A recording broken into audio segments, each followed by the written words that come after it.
নমস্কার, আমি অরিজিৎ। আমি বর্ধমানের এক গ্রামের ছেলে। যারা আমার মতোই গাছপ্রেমী তাদের জন্য এই ভিডিওটা বানানো। আজকে বেশি কিছু বলবো না, আজকে আমার ছাদ বাগানটা ঘুরিয়ে দেখাবো।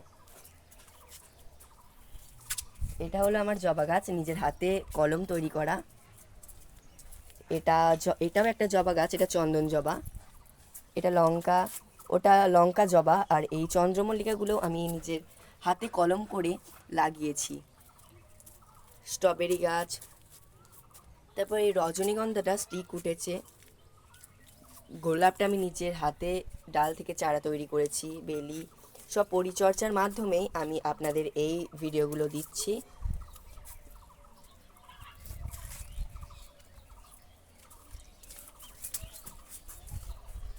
তো আজকে এই পর্যন্তই। যদি এই ভিডিওটা আপনাদের কাজে আসে তাহলে লাইক করুন, শেয়ার করুন এবং সাবস্ক্রাইব করুন এবং আমার পাশে থাকুন। টাটা।